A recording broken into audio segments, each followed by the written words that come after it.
शीतले त्वं जगन्माता शीतले त्वं जगत्पिता शीतले त्वं जगद्धात्री शीतलाय नमो नमः। हे देवी शीतला माता, आप ही हैं इस जगत की माता हैं। हे देवी शीतला माता, तुम ही इस जगत की पिता हो। हे देवी शीतला माता, तुम ही जगद्धात्री हो। शीतला माता, आपको हम बारंबार प्रणाम करते हैं, कोटि कोटि प्रणाम करते हैं। भक्ति फॉर ऑल चैनल में शशि शर्मा आप सभी का हार्दिक स्वागत करती है। आपने अगर मेरे चैनल को सब्सक्राइब नहीं किया है तो प्लीज़ कर लीजिए, लाइक भी कीजिएगा और शेयर भी कीजिएगा और अंत तक देखिएगा कि अच्छी अच्छी कहानियाँ सुनाती हूँ, कुछ अच्छी बातें बताने का प्रयास करती हूँ। तो अब होली के बाद शीतला अष्टमी का त्यौहार आने वाला है। बंधुओं, शीतला माता की हम पूजा करते हैं। चैत्र माह की कृष्ण पक्ष की सप्तमी को इस पूजा की त्यौहार की शुरुआत हो जाती है। इसे कई जगह बासोड़े के नाम से भी हम जानते हैं, पहचाना जाता है कि बासोड़ा है। कई जगह शीतला सप्तमी के नाम से, तो कई जगह शीतला अष्टमी के नाम से जाना जाता है। वैसे तो ये 8 दिन बाद मनाया जाता है, पर हर जगह अलग अलग तरह से ये त्यौहार मनाया जाता है। कहीं पर यह त्यौहार होली के बाद पहला सोमवार आता है तो उस सोमवार को ही मना लेते हैं। कई जगह अच्छा वार देख करके, जैसे बुधवार है, शुक्रवार है, ये ठंडे वार माने जाते हैं, तो यहाँ बुधवार या शुक्रवार को ही मना लेते हैं। गुजरात में तो ये त्यौहार कृष्ण जन्माष्टमी के एक दिन पहले मनाया जाता है, वहाँ पर तब मनाते हैं। बंधुओं, ये शीतला माता की पूजा की जाती है तो पूजा से एक दिन पहले ही खाना बना लिया जाता है और दूसरे दिन ठंडा खाना खाया जाता है। राजस्थान, यूपी, बिहार सभी राज्यों में अलग अलग तरह से मनाया जाता है। सभी का तरीका थोड़ा अलग होता है, पर होता एक जैसा सही है। कुल मिला के बात एक है कि पूजा करने का तरीका थोड़ा सा अलग है, मनाने का तरीका थोड़ा सा अलग है। क्योंकि ठंडा खाना बनाया जाता है तो कहीं बहुत सारे पकवान बनाए जाते हैं। जैसे राजस्थान में तो कुंडारा भरने की चलन है, तो 8 कुंडारा, 16 कुंडारा ऐसे अलग अलग भरते हैं। अलग अलग दीपक, बड़े बड़े से दीपक लाते हैं, उसमें इतने सारे पकवान बनाते हैं। राबड़ी वगैरह, राबड़ी यहाँ बहुत ज़्यादा चलती है, जबकि यूपी में दही ही को मुख्य रूप से काम में ले लिया जाता है। तो अलग अलग है, बहुत सारी चीज़ें भी बनाई जाती हैं। तो यहाँ शीतला माता की पूजा करने के बाद में पथवारी माता की भी पूजा की जाती है, उसकी भी कहानी होनी चाहिए। और बाजरे के दानों से खेत भी बोते हैं। वहीं पर कई जगह पर क्या होता है, थोड़ी सी मिट्टी ली, उसमें बाजरे के दाने डाले, उसमें थोड़ा जल चढ़ाया तो खेत भी बो देते हैं। होली ठंडी कर देते हैं। गणगौर में काम में आने वाले जो हमारे वगैरह जो होते हैं, वो भी विवाहिताएं सप्तमी को ही बनाती हैं। बहुत सारे ऐसे ये त्यौहार हैं जो चैत्र महीने में 15-16 दिन तक जो चलते हैं गणगौर तक, वो सारे माताओं के, बहनों के अपने ही त्यौहार होते हैं। तो अब इसकी मैं कहानी बताती हूँ। कहानी इस प्रकार है कि चैत्र का महीना आया, होली बाद के दिन आए, शीतला सप्तमी आई। सभी लोग कहने लगे माता आई है, माता आई है। किसी ने हलवा बनाया, किसी ने पूड़ी बनाई, माता जी के गरम खाने का भोग लगाया। माता के अंग अंग में आग लगने लगी, जलने लगी। माता दौड़ी दौड़ी कुम्हार के घर गई। कुम्हार को कहा, मेरा अंग अंग जल रहा है, मुझे ठंडी मिट्टी में लेटना है। ठंडी मिट्टी में लेटने से माता को थोड़ी ठंडक मिली। कुम्हार से बोली कि मुझे भूख लगी है। कुम्हार ने रात की ठंडी रोटी और राबड़ी रखी थी तो माता को रोटी खाने को दे दी। उससे माता को अंदर से ठंडक हुई और कुम्हार पर प्रसन्न हो गई। माता ने कहा, सारी नगरी में हाहाकार होगा, केवल तेरा घर बचेगा। सारा नगर त्राहि त्राहि करने लगेगा और कुम्हार का घर बच गया। गांव वाले कहने लगे, कुम्हार तूने क्या जादू किया जिससे सारा नगर नष्ट हो गया, तेरा घर बच गया। कुम्हार ने कहा, मैंने कोई जादू टोना नहीं किया, मैंने तो बस माता शीतला माता को शीतल किया था। तुम लोगों ने गरम गरम भोजन कराया तो माता के अंग अंग में फफोले हो गए थे, इस कारण माता को कोप हुआ और नगर में त्राहि त्राहि हो गई। लोगों ने पूछा, माता कहाँ है? तो कुमार कहने लगा, माता नीम की ठंडी छाया में बैठी है। गांव वाले माता के पास गए, विनती करने लगे तो माता बोली, तुम सभी ने मुझे गर्म भोजन करवाया जिससे मेरे जीभ में छाले हो गए। कुम्हार ने मुझे ठंडा भोजन करवाया जिससे मुझे ठंडक मिली। इस कारण सारा नगर नष्ट हो गया और कुम्हार का घर मेरी कृपा से महल बन गया है। लोगों ने पूछा, माता अब हम क्या करें? तो माता बोली, होली के 7 दिन बाद शीतला सप्तमी आती है। उस दिन सभी गांव की जो स्त्रियां हैं छठ के दिन खाना बनाएं और ठंडे खाने से मेरी पूजा करें, अगले दिन भोग लगाएं। तो इस प्रकार से 12 महीने बाद फिर वापस शीतला सप्तमी आई।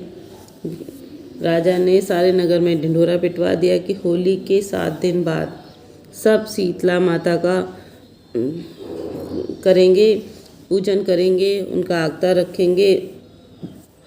यानी कोई सिर न धोए, सिलना कूटना पीसना आदि न करे, छठ के बनाए भोजन से माता की पूजा करें। लोगों ने जैसा कहा वैसा ही किया। माता प्रसन्न हुई, सारे नगर में आनंद हो गया। हे शीतला माता, जैसे सारे नगर में वासियों को क्षमा किया वैसे ही और उन पर प्रसन्न हुई, वैसे ही सब पर प्रसन्न होना और सबकी भूल चूक माफ़ कर देना। इस कहानी के बाद में पथवारी माता की भी कहानी कहनी चाहिए। तो हम पथवारी माता की कहानी सुने तो ज़्यादा अच्छा रहेगा। और इसकी कहानी ये भी कहानी है कि एक बार शीतला माता एक बुढ़िया का रूप धर करके आई और सबकी परीक्षा लेना चाह रही थी कि देखिए कौन क्या करता है, क्या नहीं करता है। तो उन्होंने सभी से मांगा, कुछ खाने के लिए मांगा, किसी से कुछ कहा, किसी से कुछ कहा। सब ने ना उनको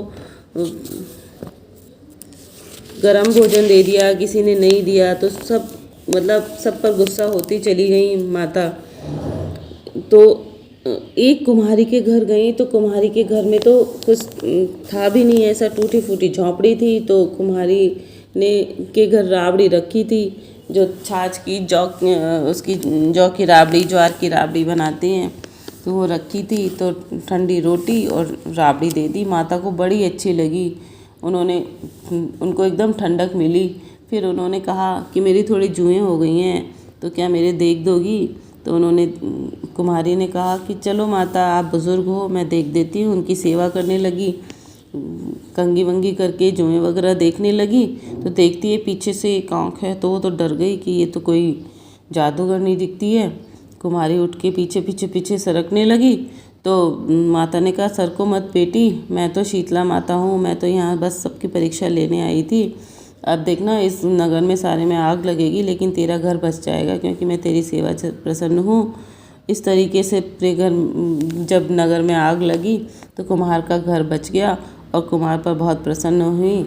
और इस तरीके से फिर लोगों ने उनसे पूछा कि कुम्हार से कि भाई ऐसा क्या हुआ, तो उन्होंने बता दिया। तो जिस प्रकार से माता ने उस कुम्हारी की सेवा से, पूजा से प्रसन्न हुई और उनको खूब धन धान्य से संपन्न किया, और तो वैसे ही सभी पर प्रसन्न हो, हम ये प्रार्थना करते हैं। तो पथवारी माता की जो मैं कथा कहने जा रही हूँ, छोटी सी कथा है कि एक बार पथवारी, पाल और विनायक जी में झगड़ा हो गया। सब खुद को बड़ा बताने लगे। इतने में एक ब्राह्मण का लड़का आया। पाल, पथवारी, गजानन जी ने उसे रोका और कहा, लड़के रुक जा, हमारा न्याय चुका दे। तो लड़का बोला, मैं कल वापस आऊँगा, तब न्याय करूँगा, आज तो जाता हूँ। घर आकर लड़के ने माँ से कहा कि माँ, मुझे कल पाल, पथवारी और गणेश जी का न्याय चुकाना है। तो माँ ने कहा, बेटा सबको बड़ा बता देना। दूसरे दिन लड़का वहाँ गया और बोला, पाल माता, आप तो बड़ी हो, क्योंकि हर व्यक्ति आता है, स्नान ध्यान करके समय पैर की ठोकर दे जाते हैं, फिर भी आप नाराज़ नहीं होती हो।